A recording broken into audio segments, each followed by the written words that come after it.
kita terus menyampaikan kepada masyarakat bahwa betapa penting dalam menegakkan amar ma'ruf nahi munkar dan juga melawan kezaliman dan menegakkan keadilan. Saya sampaikan, salah satu pengurus kami di DPD itu ada salah satunya Katolik. Dan kami selalu berslogan di lapangan ke kawan-kawan bahwa kita ini bukan partai pedagang, kita bukan apalagi partai pecundang, tapi kita partai pejuang. Selama hampir 2 bulan kami di Jakarta, dari Kalimantan Barat kami 150 orang, kami berangkat ke sana. Kami tinggalkan anak istri, kami tinggalkan semua pekerjaan. Bismillah. Kami sudah menyatakan sikap, sudah menyampaikan, pakem kami jelas. Mungkin satu-satunya partai politik yang di Indonesia era sekarang ini yang menyampaikan pakemnya jelas, amar ma'ruf nahi munkar, lawan kezaliman, tegakkan keadilan, itu adalah hanya kami Partai Umat. Bismillahirrahmanirrahim. Cek 2424. Kembali lagi bertemu di Umat Talks bersama saya Doni Iswara. Assalamualaikum warahmatullahi wabarakatuh. Waalaikumsalam warahmatullahi. Alhamdulillah pada kesempatan malam ini kita bisa bersilaturahim lagi dan kita masuk di bulan Ramadan. Insya Allah besok sudah masuk ke hari ketiga puasa Ramadan dan saya mengucapkan selamat menunaikan ibadah puasa selama sebulan penuh kepada seluruh umat Islam dan kader-kader sahabat-sahabat Partai Umat tentunya. Semoga ibadah puasa kita diterima oleh Allah dan amin, kita digolongkan ke dalam orang-orang yang soleh. Amin ya rabbal alamin. Amin ya rabbal alamin. Bersama saya ini seorang sahabat lama sebenarnya. Dulu sama-sama gondrong, sekarang sama-sama pakai topi. Iya. Rambutnya dada. Gitulah. Benar nih, serius nih. Beliau adalah Syarif Kurniawan Al-Mahdali. Alhamdulillah. Saya biasanya manggil Beb Wawan. Kalau dulu kami manggilnya Bu. Bang Sibu atau Sibu. Beliau saat ini berada atau posisi beliau di Partai Umat saya ini adalah Ketua Dewan Pengurus Daerah Partai Umat Kabupaten Kuburaya, gitu ya Beb. Benar. Dan beliau baru menempati posisi tersebut karena sebenarnya beliau ada di Wakil Ketua 1 Dewan Pengurus Wilayah Partai Umat Kalimantan Barat. Ya, karena sesuatu dan lain hal. Assalamualaikum Beb. Waalaikumsalam warahmatullahi wabarakatuh. Introduce Beb, silakan. Masya Allah. Ya, terima kasih Bang Doni Suara. Jadi para sahabat, teman-teman di semua kalangan tanpa terkecuali, ya alhamdulillah saya diberikan posisi pertama sebagai ketua wakil ketua 1 di Dewan Pimpinan Wilayah Partai Umat. Lalu kurang lebih 1 bulan yang lalu, pasca verifikasi faktual bahwa kondisi Dewan Pengurus Daerah, Pimpinan Daerah Partai Umat Kuburaya itu perlu pembenahan. Sehingga hasil dari musyawarah para pengurus DPW sehingga menginstruksikan kepada saya untuk melakukan pembenahan di DPD Partai Umat Kuburaya. Ya, dikarenakan memang kondisi pembenahan itu khususnya pengurus inti di DPD Partai Umat Kuburaya yang lama itu kondisinya mereka memang tidak bisa maksimal dikarenakan memang kesibukan mereka sehingga mereka beranggapan bahwa tidak maksimal untuk bisa membenahi partai. Sehingga cobalah saya untuk membenahi. Alhamdulillah sekarang sudah terbenahi wabil khusus kami di DPD dan alhamdulillah sekarang kami coba lagi untuk melakukan pembenahan sambil jalan juga di tingkat DPC dan juga merekrut caleg. Nah, insya Allah dalam waktu dekat ini kita akan BPPD khususnya di Kuburaya akan kami bentuk.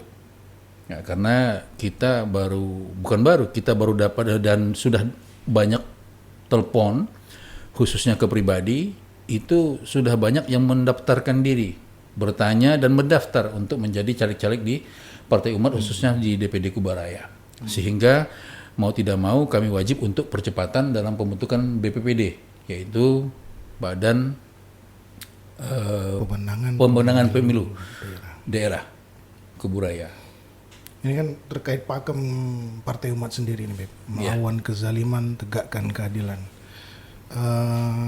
Trik-trik yang akan Habib Wawan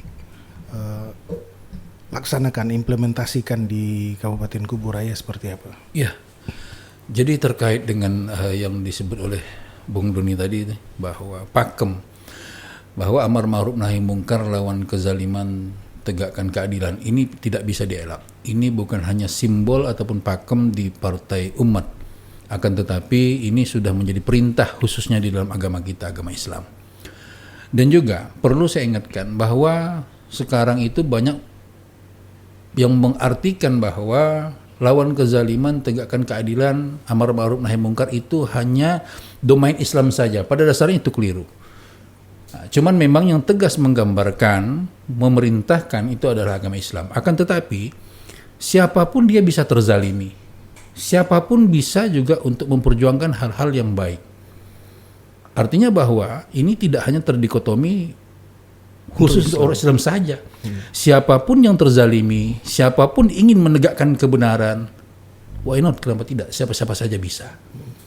Nah, jadi untuk bagaimana mengimplementasikan hal tersebut, pertama, bagaimanapun kita menyampaikan hal tersebut, wajib kita menyampaikan hal tersebut pada diri kita sendiri terlebih dahulu. Itu pertama. Kedua, sambil kita proses berjalan merubah diri kita untuk lebih baik dari yang kemarin, kita terus menyampaikan kepada masyarakat bahwa betapa penting dalam menegakkan amar ma'ruf nahi mungkar dan juga melawan kezaliman dan menegakkan keadilan. Nah, terkait dalam nanti bagaimana di Partai Umat, tidak bisa dielak bahwa kekuasaan itu, satu genggam kekuasaan ini lebih penting dibandingkan dengan 1000 kekuatan. Maka dari itu Partai Umat Partai Umat sekarang sudah terjun langsung ke politik dan menjadi kontestan untuk pemilu 2024, sehingga itulah kita mengharapkan kepada Allah SWT, mudah-mudahan dan kami yakin khususnya di DPD Kuburaya kita mampu bersaing dengan partai-partai besar yang lainnya. Alhamdulillah ya, meskipun perjuangannya tidak semudah partai politik yang lain. Iya, pasti. Ujian kita untuk lulus menjadi peserta pemilu ini lumayan berat. Itu bukti. Dan itu terjadi tidak hanya di kita saja, ternyata seluruh Indonesia juga mengalami hal yang sama itu. Ya, sedikit perlu saya ceritakan, sampaikan kepada pemirsa sekalian. Baik. Bahwa kami diuji oleh Allah, benar atau tidak kalian ini melawan kezaliman, menegakkan keadilan, amar ma'ruf nahi mungkar. Kita diuji dengan mampu tidak kita berjuang dalam untuk bagaimana bisa lulus di dalam verifikasi faktual kemarin. Kita sempat dinyatakan oleh KPU bahwa kita tidak lulus. Tapi karena kita yakin bahwa kita sudah maksimal mempersiapkan semua syarat-syarat agar lulus verifikasi faktual, sehingga kita dinyatakan di 2 provinsi tidak lulus, sehingga para petinggi-petinggi dan juga para pengurus di DPW 2 provinsi tersebut mempersiapkan semua bukti-bukti. Alhamdulillah terbukti bahwa kita sudah mampu melaksanakan ujian pertama dari Allah Subhanahu wa taala, sehingga kita lolos menjadi peserta pemilu. Dan excited juga saya mendapatkan informasi-informasi langsung itu dari grup-grup kita itu, bahwa ternyata saudara-saudara kita se-Indonesia tidak mau tinggal diam melihat 2 saudara kita yang di provinsi ini, 2 provinsi ini sedang dalam permasalahan seperti itu kan. Ya indah juga ketika Beb Wawan bilang bahwa ini bukan untuk Islam. Ya. Politik identitas yang dimaksud itu bukan identitas keislaman. Saya sendiri menerima berkas caleg yang minta dicalonkan sebagai calon anggota legislatif dari Partai Umat, sedang beliau sendiri itu Katolik, bahkan dari etnis minoritas bahkan gitu kan. Ya tidak minoritas lagi hari ini. Tetapi di sini kita ingin memberitahukan bahwa yang dimaksud dengan politik identitas itu adalah identitas yang jelas, bukan karena agamanya gitu. Kalau you Muslim, perjelas keislaman itu. Kalau you Katolik atau Hindu atau Buddha, silakan. Tapi perjelas posisi identitas itu sebagai diri masing-masing begitu. Dan ini sudah kita buktikan dan mendapatkan pelajaran-pelajaran berharga di lapangannya gitu, Beb. Di Kuburaya sendiri bagaimana, Beb? Tantangan-tantangan yang dihadapi oleh seorang Syarif Kurniawan, ketua DPD itu. Ya, pertama harus saya tambahkan juga tadi bahwa yang di luar Islam. Saya sampaikan salah satu pengurus kami di DPD itu ada salah satunya Katolik. Masya Allah. Seorang perempuan yang beragama Katolik dan beliau sangat paham dalam hal ini. Jadi bahwa kami membuka diri dalam hal ini. Jadi jangan lagi ada antipati ataupun yang terkesan memang sengaja untuk memblow up terkait dengan politik identitas itu. Dan itu ditujukan kepada partai-partai yang salah satunya itu partai kami, Partai Umat, partai kita ini. Nah, jadi terbantahkan dengan hal itu. Selanjutnya sesuai dengan apa yang disampaikan oleh Bung Doni tadi, tantangan-tantangan. Pertama, tidak bisa dielak. Kondisi geografis Kuburaya itu luas. Iya, luas sekali. Ada beberapa kecamatan yang tidak bisa dilalui dengan kendaraan bermotor. Hanya bisa dengan lewat air, lewat sungai. Salah satunya itu adalah Kecamatan Kubu, Kecamatan Batu Ampar, Terentang, Desa Padang Tikar, dan juga Teluk Pakedai. Begitu juga dengan di daerah Kuala Mandor B, Sungai Ambawang. Memang wilayahnya lumayan. Tapi insya Allah kami yakin dengan komposisi personil pengurus DPD dan juga komposisi personil di DPC dan kerjasama kami yang apik dan semangat kami yang sama, insya Allah kami yakin mampu melalui ujian-ujian, tantangan-tantangan seperti ini. Malahan hal ini insya Allah bukan membuat kami semakin lemah. Malah ini membuat kami semakin semangat untuk menampilkan dan ingin membuktikan bahwa Partai Umat ini bukan partai kaleng-kaleng. Dan kami selalu berslogan di lapangan ke kawan-kawan bahwa kita ini bukan partai pedagang, kita bukan apalagi partai pecundang, tapi kita partai pejuang. Dan kita sudah memperlihatkan perjuangan itu. Kita sudah menunjukkan. Santai, sambil ngopi pun boleh. Boleh. Saya kasih serius amat. Jadi sahabat-sahabat umat sekalian, beliau ini ya seperti kita perkenalkan di awal tadi, selain sebagai ketua DPD Partai Umat Kabupaten Kuburaya, beliau juga merupakan wakil ketua 1 di DPW Partai Umat Kalimantan Barat. Dan beliau sangat khususnya saya pribadi sangat kami andalkan untuk berkiprah di wilayah, tetapi ternyata beliau lebih dibutuhkan di Kabupaten Kuburaya. Sebenarnya di mana pun sangat membutuhkan keberadaan beliau, seorang Habib gitu di Kalimantan Barat ini. Tapi kebetulan amanah beliau lebih ke Kabupaten Kuburaya ya Beb ya. Dan tentunya ini akan sangat, mudah-mudahan bukan mengganggu Beb ya, tapi justru memberikan warna tersendiri dengan adanya seorang habaib yang menjadi ketua DPD Partai Umat. Paling-paling kan biasa kan Habib cuma dijadikan penasehat gitu kan. Bukan sekali-sekali memang perlu figur-figur leader. Ya, beberapa daerah kabupaten kota juga sudah memperlihatkan itu, kenapa kita tidak gitu. Dan ini merupakan nilai plus bagi kita. Mudah-mudahan beliau juga mendapatkan dukungan yang luar biasa dari umat-umat di Kabupaten Kuburaya. Tidak hanya dukungan berupa tidak hanya dukungan berupa suara dan lain sebagainya, tapi juga secara materi dan lain sebagainya. Bukan dimintai, tapi malah disumbangi. Tapi bukan mengharapkan mengharapkan sedekah gitu BPO, tapi paling tidak rasa kebersamaan dalam perjuangan itu harus kita tunjukkan juga. Selama ini kita menunjukkan itu, di mana kita tidak menengadahkan tangan, tetapi juga saling bahu membahu. Jadi kita berkaca juga dengan sejarah Rasulullah. Jadi Rasulullah Muhammad SAW di saat berjuang itu beliau tidak sendiri. Beliau itu ada pelengkap-pelengkapnya. Siapa pelengkap-pelengkap beliau? Ada sahabat-sahabat beliau, khususnya 4 sahabat yang sangat dekat pada beliau. Ada Sayyidina Abu Bakar, ada Sayyidina Utsman, ada Sayyidina Umar, Sayyidina Ali. Yang kondisi mereka itu adalah pelengkap dalam semua hal. Artinya bahwa perjuangan kita di partai politik juga membutuhkan kiri kanan depan belakang atas bawah, sahabat-sahabat.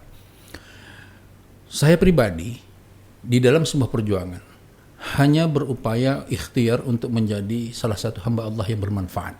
Itu yang pertama, yang membuat saya merasa kuat dalam perjuangan. Sehingga perlu juga saya sampaikan bahwa apabila dalam kondisi proses berjalan di Kuburaya ini ada hamba Allah yang lebih baik, yang lebih mantap, yang lebih qualified dari saya, siap memimpin Kuburaya, dipersilakan. Welcome kita. Dikarenakan apa? Karena misi awal saya adalah orang yang diberikan instruksi untuk membenahi kondisi Kuburaya. Artinya bukan permanen saya di sini untuk menjadi ketua DPD. Nah, jadi kalau memang ada hamba Allah, silakan, tafadhol, kita welcome. Siapapun itu kondisinya. Dan juga yang tidak kalah penting, bahwa kita berpolitik itu bukan hanya sekadar untuk mendapatkan kursi kekuasaan. Akan tetapi ada juga yang salah satu penting, kita harus memberikan pembelajaran politik yang baik pada masyarakat. Yang mana selama ini masyarakat kita malahan diberikan informasi ataupun ilmu-ilmu kebiasaan-kebiasaan dalam perpolitikan khususnya di Indonesia yang dalam tanda kutip menurut saya kurang baik.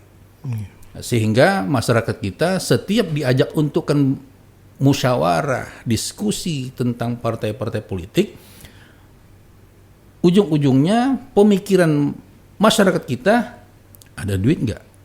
Ada materi nggak? Kita tidak bisa menyalahkan pada masyarakat kita. Kenapa? Karena masyarakat kita situ udah diajarkan dan juga masyarakat kita sudah muak dengan kondisi-kondisi yang terjadi di lapangan.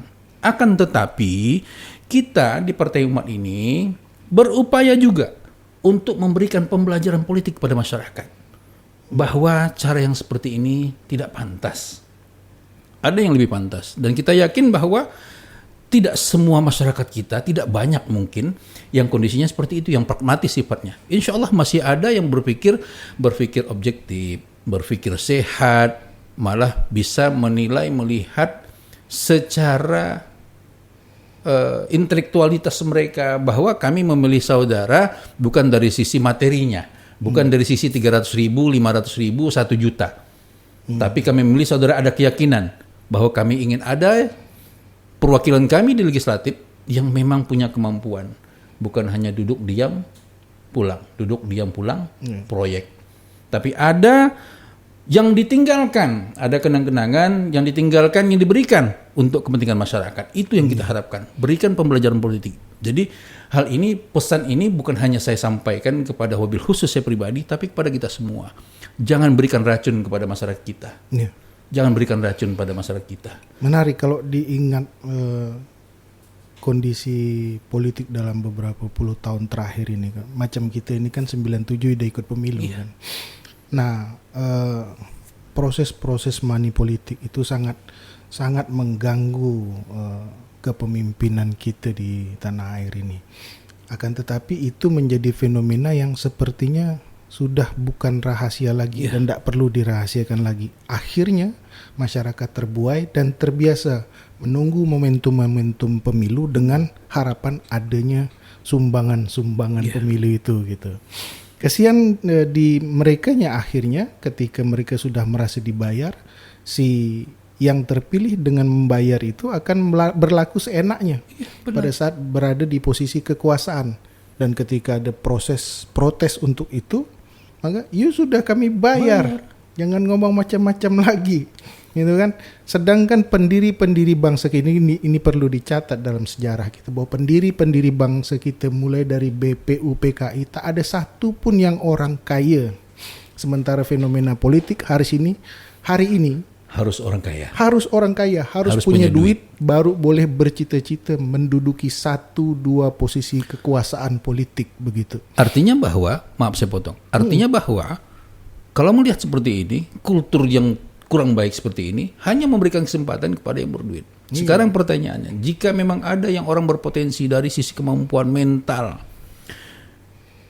sehari-harinya bagus tingkah lakunya dan diinginkan oleh masyarakat, tapi oleh karena tidak berduit terkadang mereka mundur untuk maju. Sekarang hal ini itu berimplikasinya bukan hanya kepada masyarakat kita, Bang, bukan kepada pemilih saja, tapi orang-orang yang mampu merasa bahwa punya kemampuan dari sisi intelektual, punya semangat yang tinggi, tapi begitu dihadapkan dengan materi tidak punya, mereka mentalnya down, langsung drop, ujung-ujungnya mundur, sehingga kesempatan diambil lagi peluang oleh orang yang punya duit dan mentalnya bukan mental seorang pemimpin yang memang kita harapkan. Ujung-ujungnya terjadilah politik transaksional.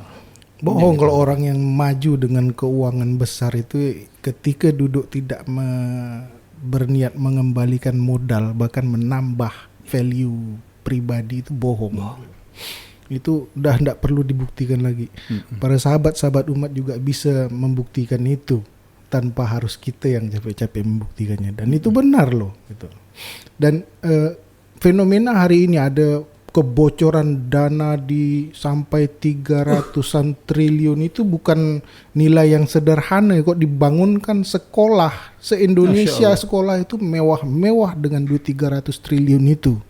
Atau dibangunkan fasilitas kesehatan sampai ke pelosok-pelosok kampung bisa merasakan fasilitas kesehatan yang memadai dengan duit 300 triliun itu. Tapi kenyataannya duit itu, anggaran itu dinikmati oleh sekelompok orang saja dengan gaya hidup yang tidak sesuai fungsi dia di dalam jabatan-jabatannya itu.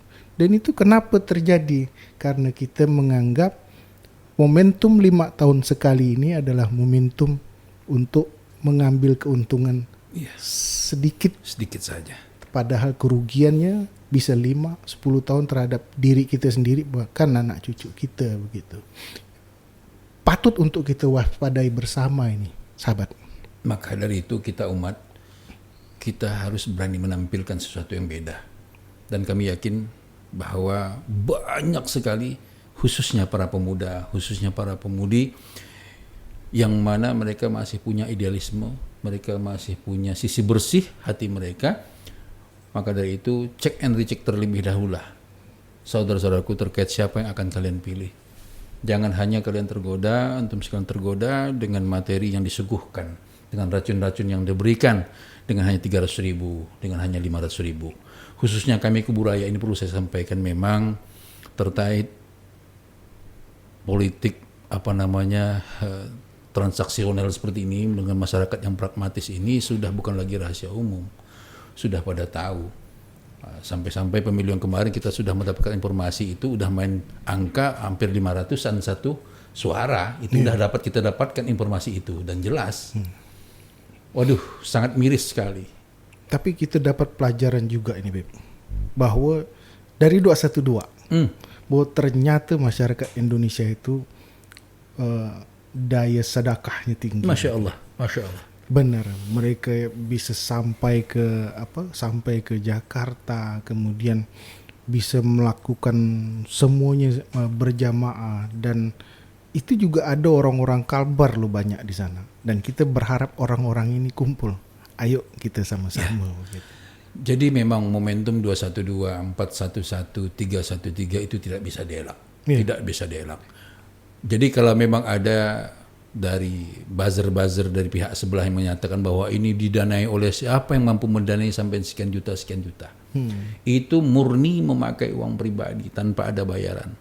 Malahan alumni 212, para peserta 212 itu mengeluarkan dana lagi untuk calon presiden, walaupun mereka itu banyak kecewa dengan salah satu presiden tersebut, calon presiden kemarin. Itu bukan mereka dibayar, malah mereka memberikan. Disitulah dia bahwa masyarakat ini rindu dengan seorang pemimpin, rindu dengan wakil-wakilnya yang baik. Malahan mereka siap untuk mengeluarkan sedikit rezekinya, sedikit mereka. Begitulah yang terjadi juga dengan dakwahnya syiar Islam pada zaman Rasulullah. Bagaimana Sayyidina Abu Bakar memberikan seluruh hartanya kepada perjuangan beliau. Apa kata beliau? Ya Abu Bakar, apa yang kau sisakan? Sisakan untuk anakmu. Sisa untuk anakku itu cukup Allah saja, keluargaku. Bayangkan, bukan sedikit-sedikit yang diberikan oleh Sayyidina Abu Bakar. Belum lagi Siti Khadijah radhiyallahu anha. Masya Allah. belum lagi sahabat-sahabat yang lain. Bukan berarti kami mengharapkan itu dari bapak-bapak sekalian, saudara-saudara sekalian, bukan. Akan tetapi itulah dia fenomena yang diajarkan oleh baginda Rasulullah. Bahwa kita tidak bisa hanya berdiri sendiri dan berjuang. Kita butuh saudara-saudara, paling tidak dukungan-dukungan, support moral, support moral. Kalian yang terlibat 212 kemarin kami panggil. Ayo panggil. Kami panggil. Jadi, bukan untuk mengharapkan sedekah kalian, tidak. Ayo kita berjuang. Wa'tasimu bihablillahi jami'a wa la tafarraqu. Dan ini merupakan panggilan bersama kita gitu. Kami tidak mengharapkan apa-apa. Saya juga selama 3 atau 4 momentum pemilu itu lebih memilih golput seperti pembicaraan sebelumnya, tetapi golputnya saya itu bukan golput tidak hadir di tempat pemilu, tetapi golputnya saya itu dengan hadir di tempat pemilu, di TPS dan merusak surat-surat suara saya supaya tidak dimanfaatkan oleh pemain-pemain politik. Begitu. Dan saya membutuhkan kalian para pejuang-pejuang umat yang saat ini masih berserakan. Mari bersama-sama dengan Partai Umat. Wa'tasimu bihablillahi jami'a wa la tafarraqu. Sedangkan Rasulullah mengingat kita di akhir hayat beliau, ummati. Bukan Partai Umat sih, tapi paling tidak kita ini sudah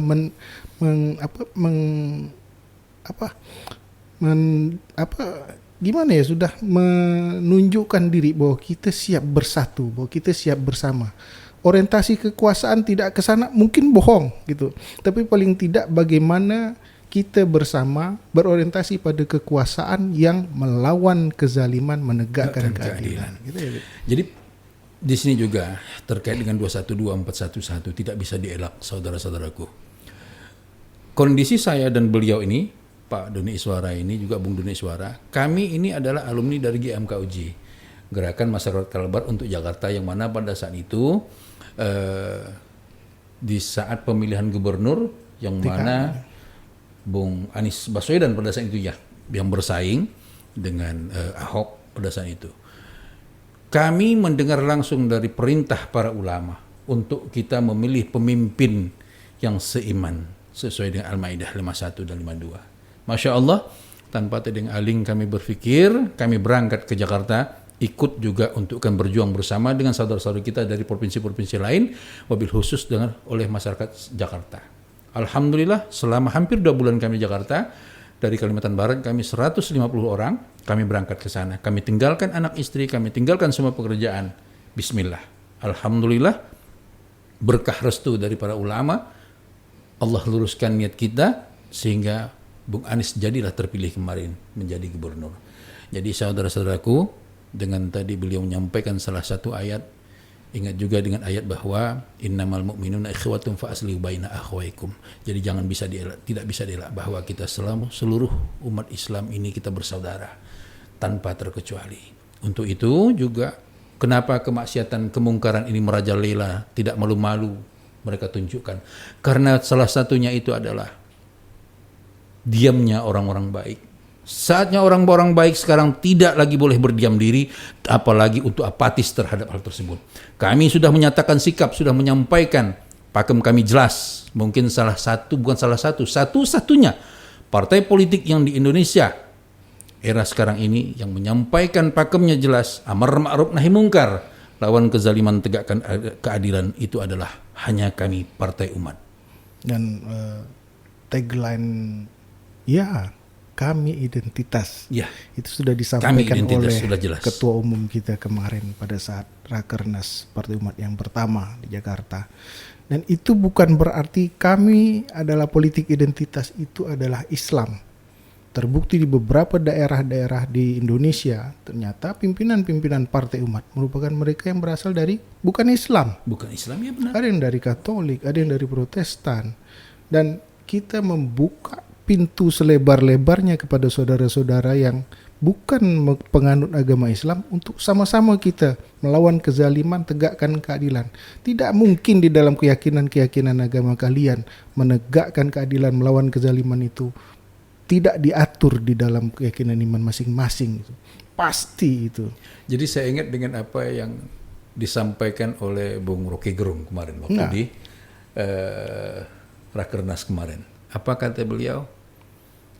Saya bukan Islam, Saya non muslim. saya non-muslim, tapi saya umat, kata beliau. Saya bersama umat.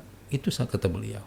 Artinya bahwa benar apa yang disampaikan Bung Doni tadi, bahwa kami ini welcome terhadap siapapun. Dan ingat bahwa kezaliman, kemungkaran, kemaksiatan itu bukan hanya pemikiran dari kami orang Islam saja, bukan kami yang korban, tapi kalian juga saudara-saudaraku yang beda agama juga merasa terjalimi, merasa Pasti. terintimidasi, merasa tidak nyaman dengan kondisi-kondisi yang terjadi pada kita sekarang ini. Kalian sama dengan kami dan kalian adalah umat juga. Dan orang-orang seperti Bung Rocky Gerung itu di Kalbar banyak loh. Banyak. Cuman belum keluar aja. Belum Ayo keluar. keluar kalian. Ayo keluar Bantu kita. kami. Mari kita diskusi, mari kita bantu, mohon bantuan lah. Mohon bantuannya, dukungannya sekalian. Iya. Orang-orang seperti Rocky Gerung, saya tahu di Kalbar banyak, cuman belum keluar. Ayo keluar. Kami butuh kalian gitu. Sudah saatnya tidak lagi perlu untuk bertahap saudara-saudaraku. Bukan kalian yang buku kami. Muncul kalian. Oke. Menarik bicaraan kita pada malam ini. Mudah-mudahan ada hikmah yang bisa kita ambil dan ada yang bisa kita diskusikan di pertemuan-pertemuan selanjutnya. Kita akan datangkan para narasumber-narasumber baru dan insya Allah akan lebih segar tentunya. Kita belum datangkan ketua umum kita sendiri, kita belum datangkan ketua wilayah kita sendiri. Masih ada sekwil kita, Pak Farid, Pak Bambang. Siap-siapkan badan ya kita tuh. Nanti gue panggil kau, jangan bilang tak bisa pula. Kemarin dah mention dah tuh. Mudah-mudahan pertemuan kita pada malam ini mendapatkan keberkahan dari Allah Subhanahu Wa Taala, karena ini adalah malamnya di bulan Ramadan. Keberkahan di malam-malam di bulan Ramadan itu luar biasa dibandingkan malam-malam lainnya. Dan mudah-mudahan juga Partai Umat mendapatkan banyak sekali bantuan-bantuan dari langit. Amin ya dari Allah dan Rasulnya dengan memanfaatkan Ramadan ini dengan sebaik-baiknya insyaallah. Amin ya rabbal alamin. Terima kasih Habib Syarif Kurniawan Al-Mahdali. Beliau sahabat saya, saudara saya, bukan baru sehari dua gitu.